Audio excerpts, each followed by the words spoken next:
وَلَئِن سَأَلْتَهُم مَّنْ خَلَقَ السَّمَاوَاتِ وَالْأَرْضَ لَيَقُولُنَّ اللَّهُ، اور اگر آپ ان سے پوچھیں کون ہے جس نے پیدا کیا آسمانوں کو اور زمین کو، تو البتہ وہ کہیں گے اللہ نے۔ قُلْ أَفَرَأَيْتُم مَّا تَدْعُونَ مِن دُونِ اللَّهِ، کہہ دیجئے کیا تم پکارتے ہو اللہ کے سوا جن کو تم بناتے ہو۔ ان ارادنی اللہ بضر، اگر ارادہ کرے اللہ تعالیٰ میرے ساتھ تکلیف کا، هل ہن کاشفات ضرہ، کیا ہیں وہ دور کرنے والے اس کی تکلیف کو، او ارادنی برحمت، یا وہ ارادہ کرے میرے ساتھ رحمت کا، هل ہن ممسکات رحمتہ، کیا ہے کوئی جو روک سکے اس کی رحمت کو۔ قل حسبی اللہ، کہہ دیجئے مجھے میرا اللہ ہی کافی ہے۔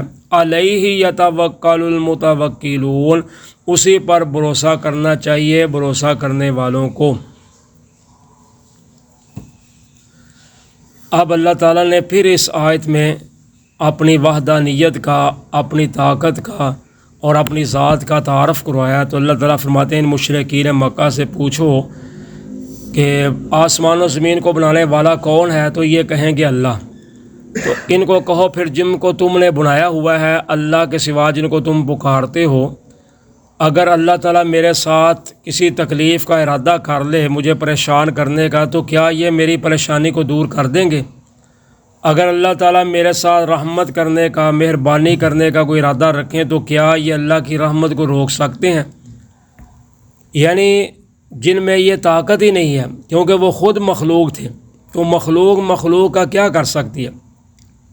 تو اس لیے اللہ تعالیٰ فرماتے ہیں جب وہ پریشانی کو دور نہیں کر سکتے، خوشی کو وہ روک نہیں سکتے، ٹال نہیں سکتے، تو پھر تم اللہ کے سوا ان کو کیوں پکارتے ہو؟ تو ان کا مین جو شرک تھا وہ یہ تھا، وہ کہتے تھے سب کچھ کرنے والا اللہ ہی ہے، اللہ نے سب کچھ بنایا ہے، اللہ ہی سب کچھ کرتا ہے۔ لیکن یہ چونکہ اللہ کے قریب ہیں، یہ ہمیں اللہ کے قریب پہنچا دیتے ہیں، ہماری بات آگے کر دیتے ہیں، ہمیں معلومات لے کر دے دیتے ہیں، صرف اتنا وہ کرتے تھے مین جو تھا۔ باقی وہ مانتے ضرور تھے کہ سب کچھ اللہ ہی ہے، لیکن ساتھ کہتے تھے اللہ نے ان کو بھی کچھ اختیارات دیے ہوئے ہیں نا، اس لیے ہم ان کو پکارتے ہیں۔ تو اللہ تعالیٰ فرماتے ہیں ان کو کہو کہ پھر مجھے میرا اللہ ہی کافی ہے، جب یہ میری خوشی غمی کے مالک نہیں تو پھر میرا اللہ مجھے کافی ہے۔ تو حدیث پاک میں آتا ہے کہ جو کلمہ ہے نا سورہ توبہ کی آخری آیت میں، حسبی اللہ لا الہ الا ہو علیہ توکلت وہو رب العرش العظیم، تو آپ فرماتے ہیں جو بندہ روزانہ صبح و شام 7 مرتبہ یہ کلمہ پڑھے گا نا، تو اللہ تعالیٰ اس کو سب تکلیفوں سے، پریشانیوں سے آپ خود ہی کافی ہو جائیں گے۔ تو اس لیے جب بھی کوئی تکلیف پریشانی آئے تو کہنا چاہیے حسبی اللہ، مجھے میرا اللہ ہی کافی ہے۔ تو جب بندہ اللہ کو اپنا کافی سمجھے گا پھر اللہ تعالیٰ اس کو کافی ہو کر دکھائیں گے بھی، جیسے پیچھے ہم پڑھے ہیں الیس اللہ بکاف عبدہ، کیا اللہ اپنے بندے کو کافی نہیں ہے؟ یعنی ہر صورت میں اللہ تعالیٰ اس کو کافی ہیں۔ تو فرمایا اسی پر پھر چاہیے بھروسہ کرنے والوں کو بھروسہ کریں، جو ہر چیز کو کفایت کرنے والا ہے، خوشی غمی کا مالک ہے، تو پھر اسی پر بھروسہ کرنا چاہیے، پھر ان پر کیوں بھروسہ ہے؟ قل یا قوم اعملوا علی مکانتکم انی عامل، کہہ دیجئے اے میری قوم تم عمل کرو اپنی جگہوں پر، بے شک میں بھی عمل کرنے والا ہوں۔ فسوف تعلمون، پس ان قریب تم جان لوگے۔ تو فرمایا اگر یہ باز نہیں آتے شرک کرنے سے تو پھر ان کو کہو ٹھیک ہے جو تمہارا دل چاہتا ہے تم کرتے جاؤ، تو میں بھی کر رہا ہوں کام عمل، تو ان قریب پتہ چل جائے گا کس کا عمل صحیح ہے کس کا عمل غلط ہے۔ من یاتیہ عذاب یخزیہ، کہ کس پر آتا ہے عذاب ذلیل کر دینے والا، ویحل علیہ عذاب مقیم، اور کس پر اترتا ہے ہمیشگی کا عذاب۔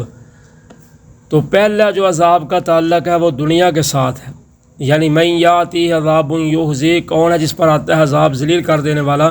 تو مشرکین مکہ پر سب سے پہلا جو عذاب آیا تھا وہ غزوہ بدر کا تھا، کہ جب سن 2 ہجری میں غزوہ بدر ہوا تو 70 جو تھے بڑے بڑے کافر ان کے مارے گئے اور 70 جو تھے وہ گرفتار کر لیے گئے، اور پھر آخر کار ایک وقت آیا جب 8 ہجری میں مکہ فتح ہوا تو پھر تو وہ سب ہی کافر جو تھے ذلیل و رسوا ہو گئے، آخر کار ان کو عرب چھوڑنا پڑا اور پھر ان کو معافیاں مانگنی پڑیں۔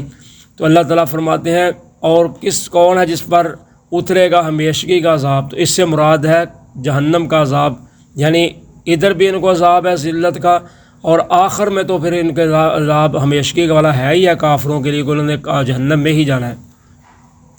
انا انزلنا علیک الکتاب للناس بالحق، بے شک ہم نے اتارا ہے کتاب کو آپ پر لوگوں کے لیے حق کے ساتھ۔